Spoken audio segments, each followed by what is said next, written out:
Hey friends, Kevin here. I tried to shoot this video outside a few days ago, but there was just too much wind going on.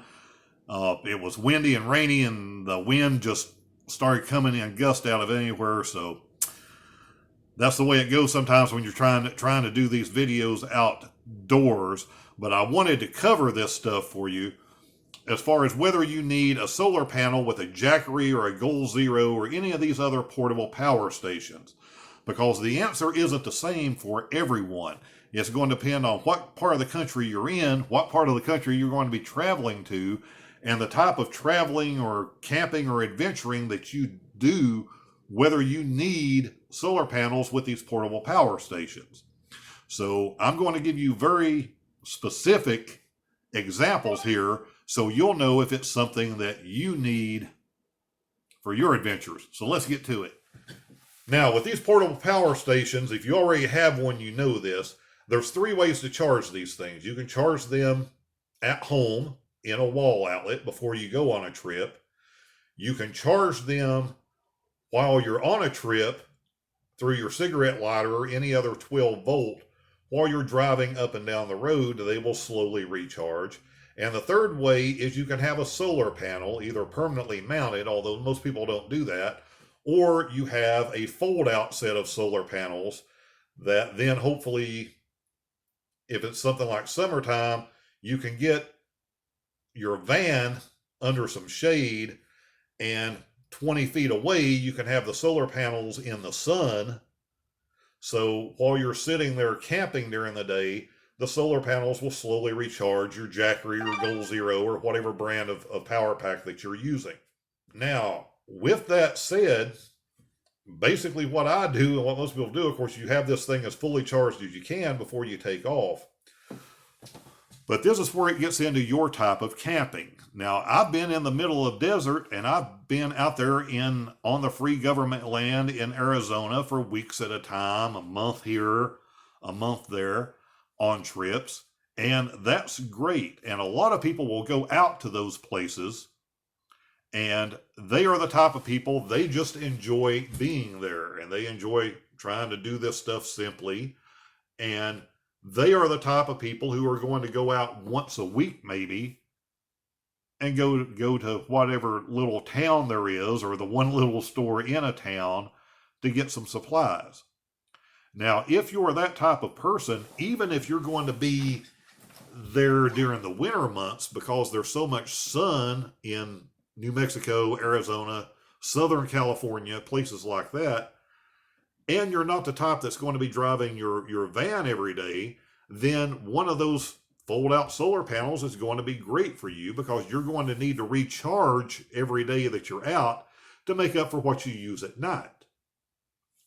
Now, by that same token, I don't have a solar panel in the minivan trips I've taken with those portable power packs, portable power stations, because even though I'm out in those places spending the night a lot of times, I am also out adventuring somewhere almost every day.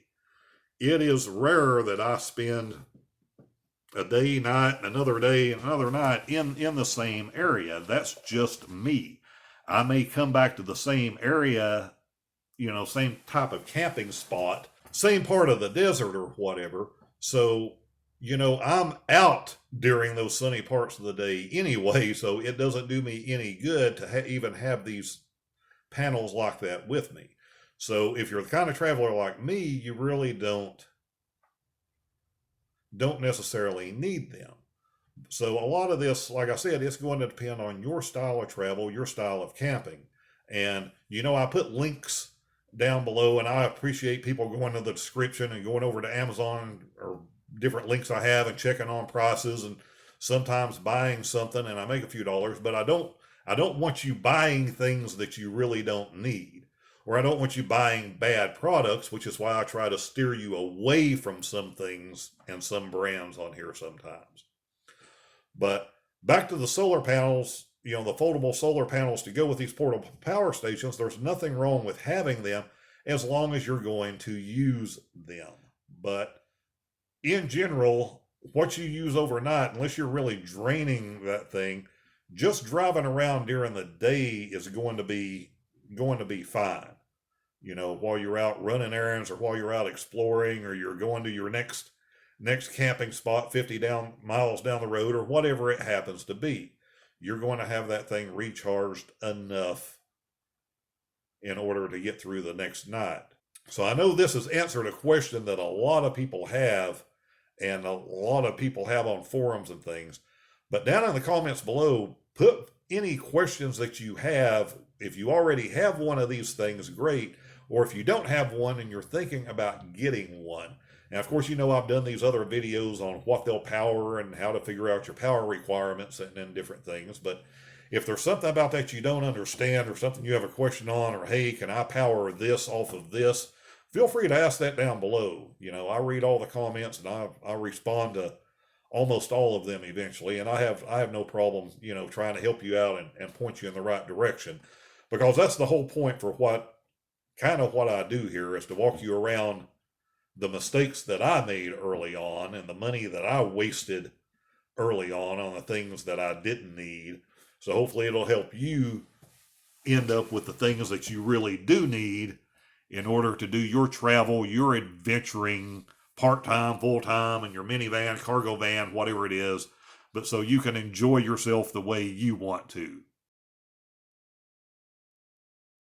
Hey friends, Kevin here, and it's a little cool and breezy, and it's getting even more breezy, so if wind becomes an issue, I'm going to have to do this on the inside. And now it's going to get really breezy. But never hesitate to give me an idea on something that'll help you out, and we'll talk soon.